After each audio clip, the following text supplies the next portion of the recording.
engineer Yaasin aad iyo aad mahadsantahay adiga dhageystayaasha qiimaha leh ee Soomaaliyeed ee nagu xiran sida tooskana oo la socda wararka ugu dambeeyay ee dunida Carabta iyo waliba dalalka Khaliijka iyo caalamka Islaam oo aynu mar walba diiradda ku saarno bal inaynu dadkeena siino warar xaqaa'iq ah oo ka soo baxay ilaha dulmaasiyada iyo wakaaladaha caalamiga ah iyo warbaahinta kale caalamka inuu si toos ah uga soo wada ururino si aynu dadkeena Soomaaliyeed mar walba uga qabtirno baahida wareed ay u qabaan bal inay ogaadaan waxyaalihii ugu dambeeyay caalamka Islaam ka soo kordhay iyo kala jiidashada ay dalalka Carabtu ay ku wadaan dunida iyaga dhexdooduna ay isku hayaan sidoo kalena bal inay ogaano bal xaaladdu meesha ay saldhigato iyo halka ay mar Soomaaliba maalinta ka dambaysa iyo saacad walba inagoo isha si toos ah ugu hayno inaynu warar xaqiiqda ku fadhiyo aan malaa'awaal ahayn aynu ummadeena siino mar walbana aynu siino warar ka soo baxay mas'uuliyiinta dalalkaas iyo waliba qaybaha kale iyo dalalka kale adduunka ee arrinta ku dhex jira aynu ka horeysiino Yaasin wararka maanta waxa kamid ah madaxweynaha dalka Suudaan mudane Xasan ninkaleeda Umar Xasan al-Bashir ayaa wuxuu soo gaaray magaalada Riyadh ee dalka Saudi Arabia wuxuuna kula kulmay boqor Salman bin Abdul Aziz Al Saud waxayna ka wada hadleen sidii loo xalin lahaa arrinta gobolka waxaana la sheegay madaxweynaha dalkaasi Suudaan al-Bashir inuu ku adkaystay in ay muhiim tahay in la xaliyo arrintan wada hadal lagu xaliyo isla markaana laga eego habka dhaqanka iyo dhiiga ka dhaxeeya sida uu sheegay wasiirka arrimaha dibadda oo ka hadlay safarka madaxweynaha wasiirka arrimaha dibadda ee Suudaan oo ka hadlay safarka madaxweynihiisa Ibrahim Gandour wuxuuna sheegay Mr Gandour in ay madaxweyne Bashir mar kale ku celiyay sida uu u taageersan yahay dadaalada dhexdhexaadineed ee Kuwait wado iyo dadaalada lagu xalinayo buuri dhibaatadan wuxuuna ku adkaystay buuri in Khartoum ay mar walba iyadu ay doonayso in la jabiyo maartay kala duwanaanshaha u dhaxeeya dalalka GCC ee Khaliijka si loo soo celiyo kalsoonidii iyo wadajirka gobolka ayuu yiri wasiirka arrimaha dibadda oo ka hadlay safarka madaxweynihiisa Suudaan sidoo kale markii ugu horeysay ayaa madaxa siyaasadda ee ugu sareeya dalalka la yiraahdo midowga Yurub waxay ku baaqday in la xaliyo khilaafaadka dalalka ka dhaxeeya iyadoo ka hadlaysay magaalada Luxembourg ayay sheegtay Federica Mogherini in loo baahan yahay in sida ugu dhaqsaha badan arrinta loo xaliyo waxay sheegtay in xaalad adag ay awalba ku sugnaa gobolku isla markaana colaado ay jireen oo gobollo badan oo ka tirsan qaaradan ama bariga dhexe ay dhibaato lixaad ka jirtay sida dalka Suuriya isla markaana aan loo baahnayn in arrintu ay ka soo darto waxayna tusaale u soo qaadatay in xaaladdu haday ka sii darto uu gobolku xaaladiisu ay noqon doonto mid faraha ka haada isla markaana dunida oo dhan saamaysa waxayna tiri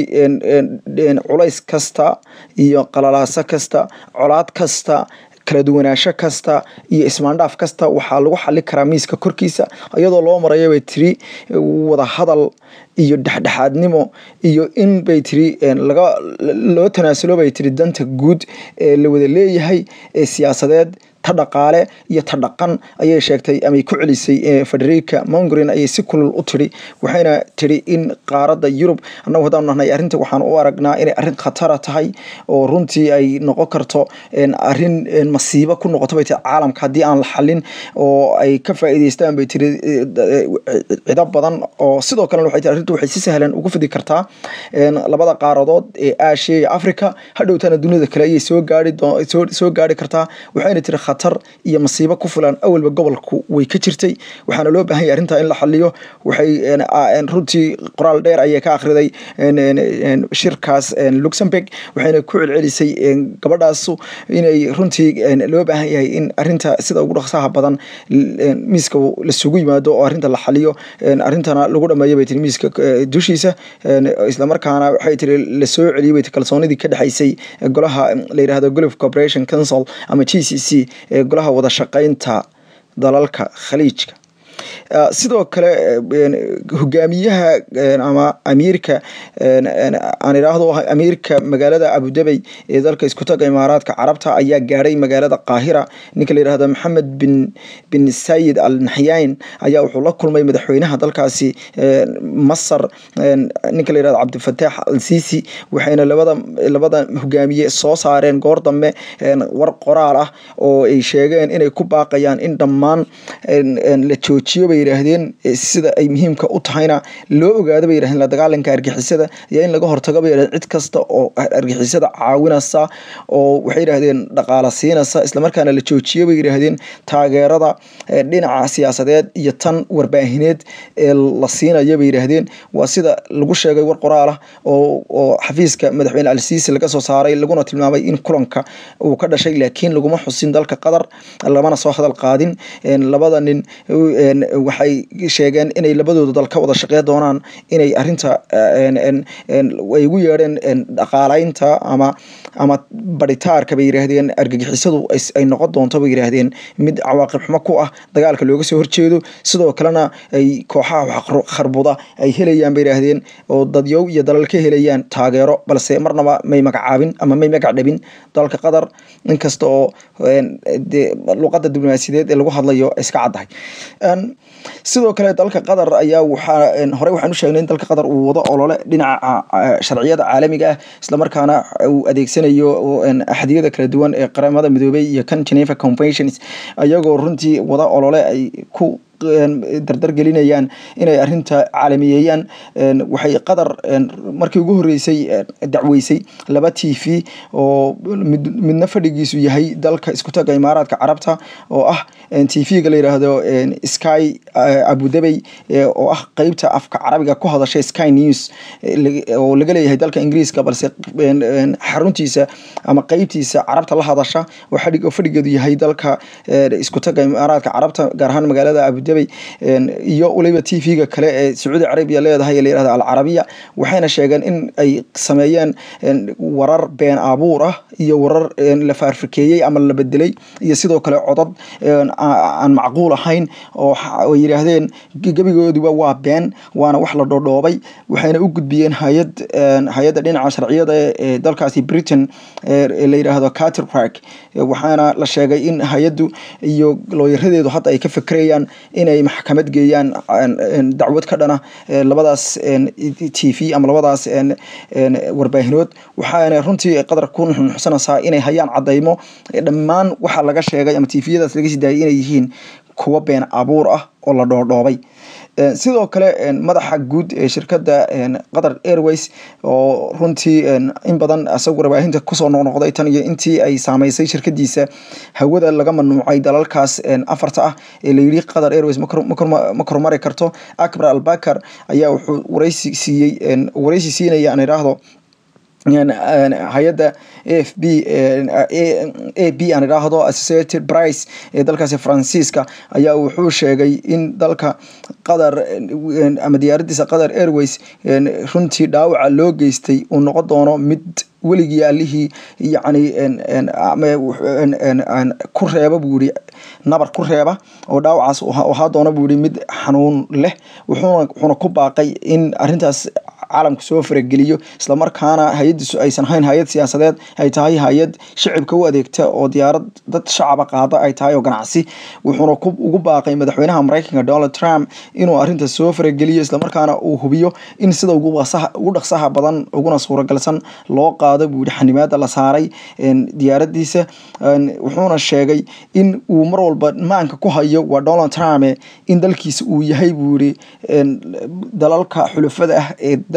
dalkiisa Mareykanka kala shaqeeya dagaalka iyo halganka looga soo horjeedo kooxaha wax kharbuda waa sida uu sheegay Akbar Al-Bakar sidoo kale wasiirka arrimaha dibadda ee dalkaasi waxa sidoo kale yaasina wararka xiisaha waxa kamid ah hadallo kulkulul ayaa waxay wadaarsaday wasiirada arrimaha dibadda ee dalka Qatar iyo wasiirka kale iyo dhigiisa dalkaasi isku taga Imaaraadka Carabta Anwar Gargash ninka la yiraahdo waxaana labada hogaamiyay runtii ay hadallo kulkulul isku wadaarsaneen warbaahinta horay maalintii shalay oo isniina ama xalay aan iraahdo waxa hadlay wasiirka arrimaha dibadda dalkaasi Anwar Gargash dalka isku taga Imaaraadka Carabta weeye wuxuuna hoosta ka xariiqay in go'doominta siyaasadeed ee geliyeen dalkaasi Qatar uu sanad qaado karo isla markaana uusan hayn mid lagu degdegi doono buu yiri in arinta si fudud looga noqdo wuxuu yiri anagu ma rabno inay arintu ay colaad isku bedesho laakiin waxaan rabnaa in go'doon ay noqoto oo dalkaasi Qatar ay noqoto dal la go'doomiyo oo gacan bira lagu qabto marka ay timaado wada shaqeynta dhinaca dhaqaalaha cirka badda iyo dhulka ayuu ka sheegay mar uu booqanayay magaalada Paris ee dalkaasi Faransiiska wuxuuna inta ku daray in Qatar ay tahay inay runtii ay ka tagto ama ay ka noqoto buu yiri inay taageerto kooxaha xag jirka ah isla markaana ay taas intaan arinta la dhaxgelin ay arintaas xaqiijiso lana cadeeyo inay Qatar arinta ka noqotay hadalkaas asoo ka jawaabaya wasiirka arrimaha dibadda dalkaasi Qatar sheekh ninka la yiraahdo Sheikh Mohammed bin Abdulrahman Al Thani ayuu wuxuu sheegay in dalka Qatar uu sidiisaba wada hadalba uu san galaynin ilaa inta laga qaadayo xanibaad wuxuu ka xariiqay dalka Qatar inaysan qaado doonin wax wada hadala oo miiska korkiisa la isugu yimaado ilaa inta laga noqonayo si buuxda looga noqonayo ayuu yiri cunaqabateynta cirka dhulka iyo badda ah wuxuuna hoosta ka xariiqay in waxyaalaha qaarkood aysan ahaynba in Qatar lala soo qaado oo meesha wala keeno wuxuuna ku nuxnuxsaday Sheikh Mohammed bin Abdulrahman Al Thani isagoo kula hadlayay warbaahinta magaalada Doha ee xarunta dalkaasi in ilaa hadda aysan soo gaarin wax cadayna oo ka yimid dalalkaas oo ku saabsan inay dalabkooda ah in Qatar ay samayso taageero dhinaca kooxaha wax qarbada wuxuuna sheegay in haba yaraatee aysan ilaa hadeerto arkin buuri sidoo kale wax horumar oo muujinaya in dalkiisa laga qaaday maartay cunaqabateynta laga qaadayo oo ay dalalkaas ay cadaawad sii wadaan buuri iyo adkayn go'aankoodii hore wuxuu kala sheegay hoosta xariiqay in waxyaalaha qaarkood aysan ahayn in laga wada hadlo aysan Qatar doonaynin miiska la keeno wuxuuna ka tilmaamay siyaasadda arrimaha dibadda dalka Qatar wuxuu yiri waa mid madax banaan waana lama taabtaan sidoo kale wuxuu yiri TV-ga Al Jazeera waa arrimaha iyaga gudaha lagama hadli karo mustaqbalkiisana miiska lama soo saari karo waayo warar soo baxaya waxa kamid ah in liiska ay ugu yeereen waxyaalaha Qatar laga dalbanayo dalalkan uu ku jiro in TV-ga Al Jazeera la xiro oo TV-ga Al Jazeera waa TV-ga ugu weyn ee dunida Carabta ama dalalka Islaamka oo dhan oo satellite oo runtii adduunka oo dhan laga daawado wuxuuna xarimo waaweyn oo dhinaca satellite-ka ku leeyahay Malaysia dalka Malaysia gaar ahaan magaalada Kuala Lumpur sidoo kale wuxuu xarun ballaaran ku leeyahay magaalada London wuxuu sidoo kale xarun weyn ku leeyahay magaalada Qatar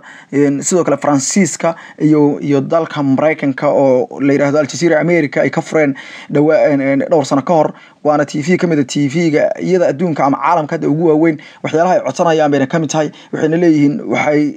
u xagliyaan kooxaha xag jirka waa sida iyagu ay sheegayaan ama dawladahaas ay ku andacoonayaan balse wuxuu wasiirkaas meesha ka saaray in laba soo hadal qaado oo Al Jazeera ay tahay hay'adaha dalkaas kamid ah oo madax banaan waliba warbaahineed isla markaana aan miiska la keeni karin ilaa hadda wax horumar ah oo arintan ay dhalisay ma jirto sidoo kale ra'iisul wasaaraha Ciraaq oo shalay gaaray dalka Saudi Arabia wax hadal kama soo saarin wuxuu ka soo naasacadaaday maantana wuxuu ku kala beegay yahay Kuwait iyo dalka Qatar wax ka soo bixi doona lama garanayo Al-Bashirka Suudaan waa ka halka tagay arinta marka taxliil yar hadaynu ku sameeyno arinta waxaad moodaa in marka si damaysa ay si adkaanayso inkastoo oo dalal niyad wanaag mar walba muujinaya ay jiraan dalka Kuwait uu kamid yahay iyo sidoo kale dalka Turkiya Suudaan oo hadda iyadu miiska iyaduna ku soo biirtay dadaalada aan iraahdo iyo sidoo kale Ciraaq oo dhexdhexaad istaagtay hase yeeshee hore u cambaaraysay ficilka laga qaatay dalkan Qatar hase yeeshee kala jiidasho caalami ah iyo dadaalo iyo gorgortan ayaa jira mana cadaa doonto meesha mustaqbalka arintan ay ku dameeyay doonto waxaase walaac badan ka soo burqanaya dalalka caalamka oo arintan u arkay in arrin khatar ah oo fursad badan siinaysa kala qaybsanaan gobolka ku timaada kadibna in mustaqbalka dambe ay haday doonto noqon karto in kooxo la isku hubeeyo oo kacdoono kale ay dhala karaan khaliijku badankiisa ama wadamada khaliijka way ka badbaadeen wixii loo yaqaanay Arab Springs ama kacdoonkii intifaadadii Carabta ee haraysay dalalka Carabta qaarkood ee gaar ahaan kooda ku yaala wadamadan ee kamid ahaayeen Libya dalka Masar Tunisia oo ka bilaabatay qadiyadu iyo sidoo kale dalka Suuriya oo hadda masiibada ka taagan la arko oo runtii xal loo leeyahay waxaana laga baqayaa la leeyahay arintu inay hadeerto ay kacdoon shacab ee aakhirka u dameeyay noqoto oo shacabku arintan soo waxayaan ay soo dhaxgalaan waxaana aad loo arkayay dhawaan qoraallo ay sameeyaan ama petitions ay qorayaan dadka khabiirada aqoonta leh ee dalalka kasoo horjeeda kuwaas oo dalbanaya in siyaasadda iyo masiirka go'aaminta dalalkan wax laga siiyo oo runtii ay runtii ka cabanayaan maaragtay qoysaskan talooyinka haysta iyadoo wadamada khaliijka inta badan talada wadanka ama dhaqaalaha iyo waliba talooyinka siyaasadeed ee dalka iyo xilalka sarsaro oo dhan ay inta badan qoys haystaan arrimahaas oo dhan waa arrimo khatartooda lebay xildheerayaasha waliba kuwan aad ugu xildheer gobolada bariga dhexe ay sheegayaan balse lama garan doono haddii aan arrintan la xallin halkay ku biyashuba doonto hase haatee mar walba waxaan isku dayi doonaa inagu inaynu isha ku hayno wararka ugu dambeeya ee gobolkana aynu eegno halkay xaaladda ku biyashubato iyo hadba dilaanka dalalkana aynu la soconno waana mahadsantahay injineer yaasiin adiga iyo bahda kale iyo ummadda kale ee Soomaaliyeed.